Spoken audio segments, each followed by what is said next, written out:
Welcome everybody back to boostinmotion, guys, and today I want to talk about these 3 common modifications you should stay away from for your Q50 and Q60. This is also going to slightly apply for the VQ series, but I'm going to make a separate video just for you guys so that you guys can just know what's the right things to purchase for your car. But before I get into the video, if you've been watching my videos and you really like the content, check out another video, because I want to make sure that if you subscribe and hit that bell notification that you can be part of the squad and part of the team. And also for my existing subscribers and for my new subscribers, thank you. I enjoy you guys so much and I appreciate you guys being here. So let's get into the video. Wait, hold on guys. I'm going to put links to a lot of these products that I talk about in this video, from the more expensive to the cheaper. I just want to make it a little easier for you guys so that you can navigate it. But definitely compare the prices to other eBay sellers or anywhere else on the internet. And also, for some of the stuff I talk about, just make sure that you know what you're getting before you buy it. But let's get into the video. Modification number 1, guys, is Axlebacks. Now, wait, before you drag me into the street, let me explain what I mean by this. All right, I want you guys to purchase a part that gives you 3 things: value, performance, and the sound you want, right? Now, most of us already know that Axlebacks literally don't yield any power, but they give a great sound, depending if it's a VQ motor, which sounds great, and the 3.0Ts that just sounds like Hondas. But anyways, what happened is with the original Q50 Q60, when they came out, the only Axlebacks you can purchase were the ones from Infiniti branded, right? But then through time, other companies have been coming out with their own versions of muffler deletes and or Axlebacks. Now, I'm going to be fair here. Some people like to buy Infiniti products because it's OEM. But there are other companies that do make Axlebacks and muffler deletes half the price that yield the same sound and or still has great quality. Now, I'm also going to give you an alternative here. If you're going to spend $700 on the Axleback, right, from Infiniti, why not put $100 to $300 more and get a catback from another company? Some of these companies also make great quality catbacks. Just check other YouTube videos and see if you like the sound through your speakers or your headphones and purchase them. Because at the end of the day, I want you guys to get value, right? So if you buy a $1,000 catback, you're going to gain performance. You're going to have a great sound to the car, and it just makes the most sense. It gives you the performance that you want. Now, let me come at muffler deletes a little bit, guys. Some of you guys know that you can go to a regular Joe Smo muffler shop, right? And he can literally make your muffler delete for $120, maybe even less than that. Now, I would always recommend not chopping up your muffler, knowing that you're going to want it later. But muffler deletes are quite cheap to make. There's companies that make cheap versions, half the price of Infiniti. And to be quite frank, they're all going to sound nearly the same. Axlebacks are also very similar. You have cheaper versions that look similar to the more expensive versions. Now, I don't want to say any other companies that I want to come at here because, they might want to beat me up. But there's also other competing Axleback companies that make similar price Axlebacks compared to the Infinitis one. So once again, guys, my recommendation, catback over expensive Axleback, and go with the cheaper version, muffler deletes and Axlebacks. And if you really want, make a muffler delete. Some people hate it, but I'm just being fair. Everyone, it's your car, guys. You can do what you want with it. I just want you guys to get the value, because at the end of the day, we don't need to be spending extra money. We want more car parts. But let's get into number 2. Before I get into the second part, guys, please, if you're watching this part, hit the like button. You guys don't understand how much this helps my channel so much, and it allows YouTube to push my videos more out there, so that guys like you could find my channel and I could continue to help and make great content and give you guys the information that you need. So I love you guys very much, but let's continue with the video. Number 2, guys.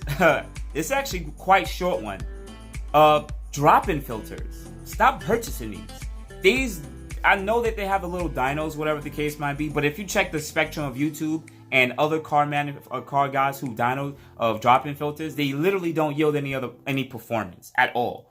They usually cost between, for our car, you have to buy 2 of them. So they usually range between about $50, $60 each filter. So that's like $120. And most of them come soaked with oil already. This allows the material from drying and corroding and getting sucked into the motor. But what happens is that grease, depending on if you have the VR30 or the VQ37, it sucks a lot of the oil and it gets on the mass airflow sensors. Now, this can be a problem over time because some people don't clean. They just drop them in and they forget after 30, 40,000 miles. But after so much suction and dirt, this oil gets onto the filament or the hot wire of the mass airflow, which could throw off your readings. Not saying it'll be an aggressive to the point that your car won't idle properly, but it could yield some kind of disturbance in how the car reads the amount of air. So most people recommend don't get drop-in filters. I'm sorry, those drop-in filter companies, but here is there's also an alternative. I was gonna be fair here. I was gonna be fair. There are drop-in filters that are dry drop-in filters. I don't want to drop the companies. Maybe I think it's AFE or AIM make dry drop-in filters. The reason why these are better is because they're dry. The oil, there's no oil in the pad, and it doesn't get sucked into the car to the point that it messes up the mass airflows or whatever the case might be. So you can do that as an alternative. Or on top of that, if you want, you can always purchase AMS intakes. They're really expensive, $400 something per for the set, but at least you know in that case that Infiniti won't get pissed at you when you come into the dealership with Infiniti branded AMS intakes. But there's also other intakes out there, but I'll put a link above talking about how I feel about intakes. But my recommendation in that case, either dry drop-in filters or AMS intakes. But let's get to number 3. Now for number 3, guys, this one is going to be a doozy. Now, this one is going to apply mainly for the 3.0T guys that have the twin turbo VR motors. Sorry, VQ37s. Just stick with the first two ones I talked about. Whew, I'm hard. I don't want to say it, but JB4. Wait, don't jump on me. Wait, let me explain myself. Because you know, guys, I advocate for the JB4, whatever the case might be. But here's why. I look at and see what people buy on the market and what I see that they're reselling, right? Now, there's always apples and oranges for everybody, right? So the people who have the VR30 motors, the easiest way for them to gain the most amount of power with just one mod is the JB4, right? Boom, JB4. Now, some of you guys want to get your cars to be faster. Now, I'm always going to say this. A tuned flash ECU Tech or UpRev Q50 Q60 VR30 will be necessarily faster because it's just better timing. The tuner could adjust everything better. JB4 is just a glorified boost controller, right? Now, some of you guys purchased the JB4 and you're like, oh my God, I want to get faster. Oh my God, I want to get faster.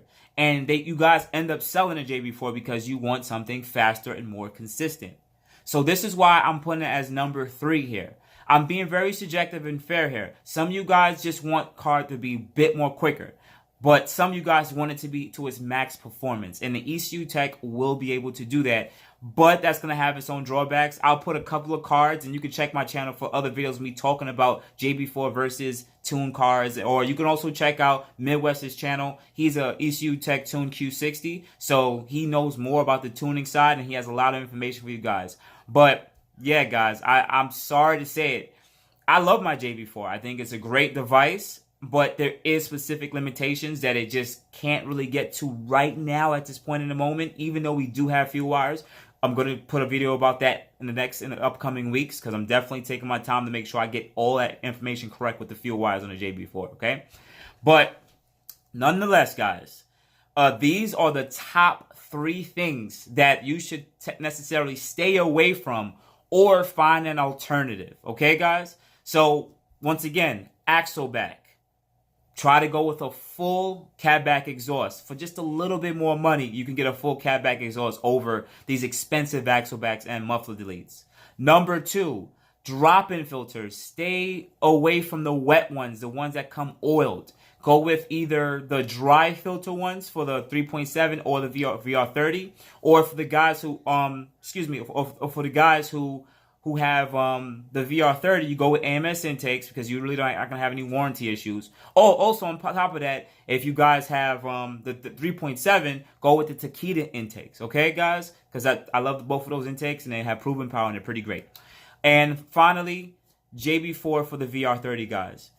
I want you guys to understand there is the versatility that comes in with the JB4, but some of you guys end up buying it and then end up selling it at a loss of about $100 because you want something just a bit more faster. But some of you guys are perfectly fine with the JB4 because you like the idea of plug in, plug out.